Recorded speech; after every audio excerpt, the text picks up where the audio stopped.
খবর দিকে নজর, যেখানে মরিচায় মোহাম্মদ সেলিমকে এবার গো ব্যাক স্লোগান। মোহাম্মদ সেলিমকে গো ব্যাক স্লোগান তৃণমূলে। ঘটনাস্থলে ইসলামপুর থানার পুলিশ। ছবি দেখাবো। আপাতত পরিস্থিতি বেশ কিছুটা নিয়ন্ত্রণে, কিন্তু মরিচায় গো ব্যাক স্লোগান উঠল মোহাম্মদ সেলিমকে ঘিরে। মুর্শিদাবাদের বিভিন্ন জায়গা থেকে নানা অভিযোগ আসছে। সকাল থেকেই নজর দেখায় সে গো ব্যাক স্লোগান, সে ছবি। তার নামেই তো অভিযোগ, এরাই তো নকল এজেন্টের সাজিয়েছে। ওই যে এখন পুলিশ সাজিয়ে দিচ্ছে, এখন দেখো বসা আছে, দেখো তো তার জমির মধ্যে দেখো দেখাও, ওই দেখো পুলিশ এখন আছে। মোহাম্মদ সেলিম এবং তারও বক্তব্য আমরা পাচ্ছি, কিন্তু তাকে আজকে মূলত গো ব্যাক স্লোগান দেওয়া হয়। তৃণমূলের বিরুদ্ধে অভিযোগ উঠছে। কি বলছেন মোহাম্মদ সেলিম, একবার শোনা। এখান দিয়ে আসছিলাম সকালে ভোট দিতে, তখন বাধা দিয়েছে, আটকেছে। আমি জানতে চেয়েছি, সে মহিলাকে আমি বলেছি পুলিশকে অভিযোগ করতে। পুলিশ বলছে থানায় যান, লিখুন, এই ব্যুরোক্রেটিক আছে। তার মানে পুলিশ প্রোটেকশন দিচ্ছে। কিন্তু আমি এখন মাপবো 200 মিটার মধ্যে আছে কিনা, তারপর পুলিশকে বলবো। পুলিশ পালিয়েছে, আমাদের আগের মতো হবে, আমরা অপারেট করবো, তারপর পুলিশ আসবে। গোটা ঘটনায় সিপিএম এর এজেন্ট এবং তিনি কি বক্তব্য রাখছেন, তার কি বক্তব্য একবার শোনাবো।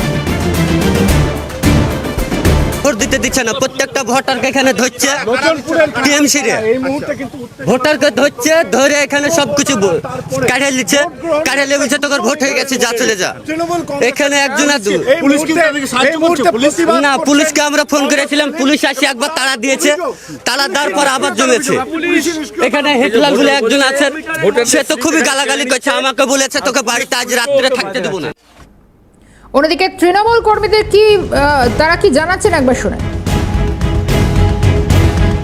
শান্তিপূর্ণ মানুষ, আপনারা কেন্দ্রবানকে জিজ্ঞেস করবেন এবং যারা ভোট নিচ্ছে তাদেরকে জিজ্ঞেস করুন শান্তিপূর্ণভাবে ভোট দিচ্ছে। মানুষ সরকারের পক্ষে আছে, উন্নয়নের পক্ষে আছে। সিপিএম পার্টি 35 বছর এই লক্ষ্মীপুর অঞ্চলে 52টা মার্ডার করেছে, 52টা। আপনি না হলে থানার ওসিকে যে খাতা খুলে দেখে নিতে পারেন। আপনি কে? তৃণমূলের বিরুদ্ধে অভিযোগ ভোট দিতে না দেব। না না, মিথ্যা কথা, এরা মিথ্যাবাদী। সিপিএম কংগ্রেসের একটা মিথ্যাবাদী। মোহাম্মদ সেলিমকে গো ব্যাক স্লোগান, একাধিক বক্তব্য উঠে আসছে, অভিযোগ পাল্টা অভিযোগ। মৃন্ময় রয়েছেন টেলিফোন লাইনে। মৃন্ময়, এখন কি ছবি? দেখো, ইসলামপুরে মরিচা এলাকায় যখন মোহাম্মদ সেলিম সেখানে যায়, তখন ঢাকার সঙ্গে সঙ্গে তৃণমূল কংগ্রেসের পক্ষ থেকে বেশ কয়েকজন তাকে গো ব্যাক স্লোগান দেয়। এলাকায় গিয়ে গেলে প্রচন্ডভাবে উত্তপ্ত হয়ে পড়ে এবং সেখানে গো ব্যাক স্লোগানটা এতটাই জোরদার ছিল, সেখানে বিশৃঙ্খলা তৈরি হয়ে গেছে। তারপরে ইসলামপুর থানার পুলিশ এবং পরে কিউআরটি একটা বিশাল টিম সেখানে এসে পৌঁছানোর পর সেই জায়গাটা এখন নিয়ন্ত্রণে আনে। এখন সেই পরিস্থিতি এখন মোটামুটি নরমাল হয়ে আছে। বেশ, মৃন্ময় ধন্যবাদ জানাই। সঙ্গে ছিলেন মৃন্ময় গোস্বামী।